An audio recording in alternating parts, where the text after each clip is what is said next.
नमस्कार दोस्तों। जैसा कि आप सभी को पता है कि सीआरपीएफ ट्रेडमेंस के एग्ज़ाम चल रहे हैं। आज हो गई है 11 जुलाई और 11 जुलाई की जो फर्स्ट शिफ्ट है उसका एनालाइज करवाऊंगा। ऑथेंटिक क्वेश्चंस हैं, 20 क्वेश्चन के लगभग क्वेश्चंस मिले हैं जीके एंड साइंस के। सभी क्वेश्चंस देखेंगे, उनका एक्सप्लेन भी देखेंगे। एक्सप्लेन और जीके के क्वेश्चंस देखने से पहले आप अगर चैनल पर नए हो तो सब्सक्राइब ज़रूर कर लेना और वीडियो को लाइक कर देना दोस्तों एक बार देखने से पहले। चलते हैं क्वेश्चंस पर बिना वेट किए हुए। पहला क्वेश्चन आया था बेगमपुरी मस्जिद जो है वो किस शहर में स्थित है दोस्तों? दिल्ली में, लाहौर में, आगरा में दोस्तों। ये तीन ऑप्शन आए थे, चौथा ऑप्शन था वो पता नहीं क्या आया था। बाकी बेगमपुरी मस्जिद है वो किस शहर में स्थित है? वो है दोस्तों दिल्ली में। अगला क्वेश्चन है यमुना नदी की जो सहायक नदी है वो कौन सी है दोस्तों? यमुना नदी की जो सहायक नदियां हैं वो कौन कौन सी हैं? चंबल, सेंगर, सिंधु। पहली बात तो ये दोस्तों, यमुना नदी है वो गंगा नदी की सबसे बड़ी सहायक नदी है दोस्तों। और यमुना नदी की सहायक नदियाँ कौन कौन सी है? चंबल, सेंगर, छोटी सिंधु, बेतवा और कैन दोस्तों। ये जो हैं वो यमुना नदी की सहायक नदियाँ सारी। ऑप्शन में इनमें से इनसे अलग होगा वो उत्तर होगा। जो कौन सी नदी नहीं पूछा था तो वो उत्तर होगा। या इनमें से अगर ये पूछा था कि यमुना की कौन सी सहायक नदी है तो इन 500 में से एक ऑप्शन में मिलेगा, वो सहायक नदी होगी दोस्तों। अगला क्वेश्चन, जसराज पंडित किस घराने से संबंधित रखते हैं दोस्तों? जसराज जो पंडित हैं वो किस घराने से संबंध रखते हैं दोस्तों? वो है मेवाती घराना। मेवाती घराना दोस्तों। काफ़ी इंपॉर्टेंट क्वेश्चन है। चलो अगला क्वेश्चन देखते हैं दोस्तों। मार्ले मिंटो के समय भारत का गृह सचिव कौन था दोस्तों? मार्ले मिंटो के समय जो गृह सचिव था वो कौन थे दोस्तों? लॉर्ड मार्ले था दोस्तों। लॉर्ड मार्ले दोस्तों। अगला क्वेश्चन, अजंता की गुफाएं कहाँ स्थित है दोस्तों? काफ़ी इंपॉर्टेंट क्वेश्चन है, काफ़ी बार एग्जाम में आ चुका है। एसएससी भी काफ़ी बार पूछ लेता है इस क्वेश्चन को। अजंता की गुफाएं कहाँ स्थित है? अजंता की गुफाएं औरंगाबाद जिले में स्थित है, जो कि महाराष्ट्र में स्थित है। अजंता की गुफाएं महाराष्ट्र के औरंगाबाद जिले में स्थित है दोस्तों। ये इसका जो आंसर है वो औरंगाबाद आएगा दोस्तों। अगला क्वेश्चन, 2001 से 11 के बीच में जनगणना की दशकीय वृद्धि दर जो थी वो कितनी रही है दोस्तों? दशकीय वृद्धि दर दोस्तों वो रही है दोस्तों 17.70% दोस्तों। उसमें पुरुष की जो मेल की है वो 17.19 है और महिला की है वो है दोस्तों 18.12 दोस्तों। इसमें से कौन सा पूछा था? पुरुष का पूछा था या महिला की पूछा था या ओवरऑल पूछा था? 17.70 रही थी दोस्तों दशकीय वृद्धि दर। अगला क्वेश्चन, सिराजुद्दौला किस युद्ध में हारे थे दोस्तों? सिराजुद्दौला था वो प्लासी का युद्ध 23 जून 1757 को मुर्शिदाबाद के दक्षिण में 22 मील दूर नदिया जिले में भागीरथी नदी के किनारे प्लासी नामक स्थान में हुआ। इस युद्ध में एक और ब्रिटिश इंडिया कंपनी की सेना थी और दूसरी ओर थी बंगाल के नवाब की सेना दोस्तों। कंपनी की सेना ने रोबोट को हरा दिया। रोबोट तो इसमें दोस्तों किस युद्ध में हारे थे दोस्तों? प्लासी के युद्ध में वो हारे थे। अगला क्वेश्चन, निम्नलिखित में से कौन बेरोजगारी का प्रकार नहीं है दोस्तों? कौन सा बेरोजगारी का प्रकार नहीं है? तो इसमें आएगा कार्यात्मक बेरोजगारी को किस प्रकार से की बेरोजगारी के अंतर्गत वर्गीकृत नहीं किया जा सकता दोस्तों। तो दोस्तों ये जो ऑप्शन था ये करेक्ट आंसर था। कार्यात्मक बेरोजगारी को किसी भी प्रकार की बेरोजगारी के अंतर्गत वर्गीकृत नहीं किया जा सकता। यही पूछा था कि बेरोजगारी का प्रकार नहीं है दोस्तों। अगला क्वेश्चन, बाल गंगाधर तिलक ने किस आंदोलन को यस आंदोलन बोला था दोस्तों? बाल गंगाधर तिलक ने स्वदेशी आंदोलन को यस आंदोलन बोला था दोस्तों। करेक्ट आंसर होगा स्वदेशी आंदोलन।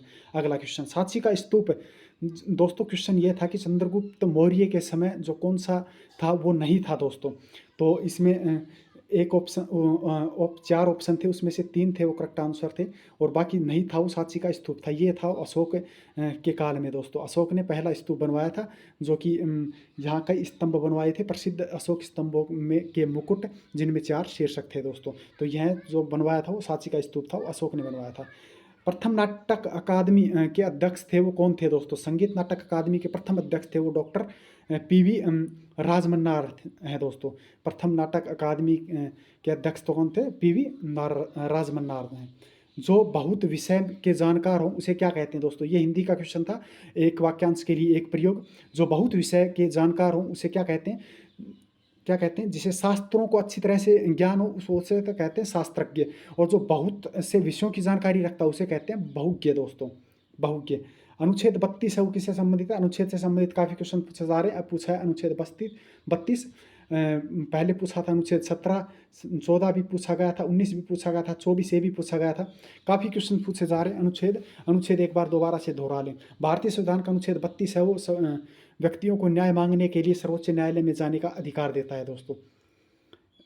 अगला क्वेश्चन, निम्नलिखित में से भारतीय संविधान की विशेषता नहीं है दोस्तों। कौन सी विशेषता नहीं है?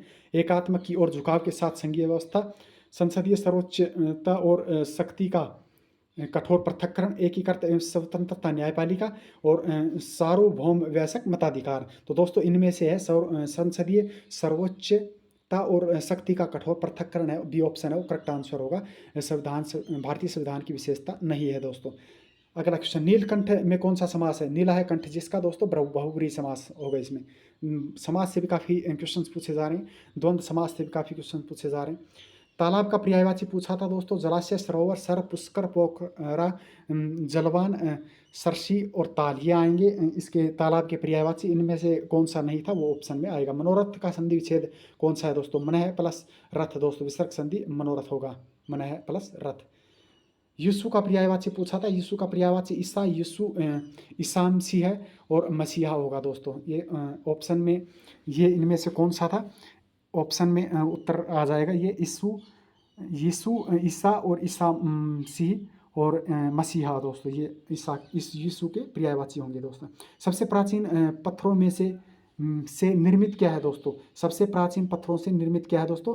प्राचीन बलुआ पत्थर का बना जाइलोफोन दोस्तों, जाइलोफोन है दोस्तों। ऑप्शन में ये था या नहीं था? ऑप्शन में क्या थे वो आप कमेंट करके बताएं। ये क्वेश्चन में ऑप्शन में क्या था वो, बाकी मेरे हिसाब से आएगा जाइलोफोन। बेरोजगारी के लिए कौन जिम्मेदार है दोस्तों? बेरोजगारी के लिए तो दोस्तों वैसे तो गवर्नमेंट जिम्मेदार है, भर्तियाँ निकाल रही है तो टाइम पे उन्हें पूरी नहीं करवा रही। तो बेरोजगारी के लिए कौन जिम्मेदार है? अधिक रोजगार, अधिक इंफ्रास्ट्रक्चर और मंडी या कम उत्पादन। दोस्तों ऑप्शन यही थे या अलग थे कमेंट करके ज़रूर बताना। बाकी इन ऑप्शनों के आधार पर कम उत्पादन होगा दोस्तों बेरोजगारी के लिए जिम्मेदार। सारेगामा निशा जो है वो कहाँ से लिया गया है दोस्तों? इसके ऑप्शन के आधार पर बताया जाएगा। सारेगामा नी, एक क्वेश्चन इससे रिलेटेड मैं बता देता हूँ आपको, जो सत्यमेव जयते है वो कहाँ से लिया गया है? सत्यमेव जयते मुंडकोपनिषद से दोस्तों, मुंडकोपनिषद से लिया गया है। ये क्वेश्चन भी काफ़ी बार पूछा जाता है। 1918 में कौन सी महामारी फैली थी दोस्तों? 1918 में फैली थी स्पेनिश फ्लूसन दोस्तों। 1918 में पूरे विश्व में फैली एक विश्व महामारी थी, जिसे 1918 में 18 की फ्लू महामारी भी कहा जाता है दोस्तों। तो ये इसका आंसर आएगा स्पेनिश फ्लू। माता पिता में समास पूछा गया था दोस्तों। और एक क्वेश्चन हो रहा है, पेड़ से गिरा में कौन सा कारक है दोस्तों? वो दोस्तों होगा अपादान तत्पुरुष। और माता पिता में समास है वो माता और पिता दोस्तों। आप कमेंट करके बताना इसमें कौन सा समास आएगा दोस्तों।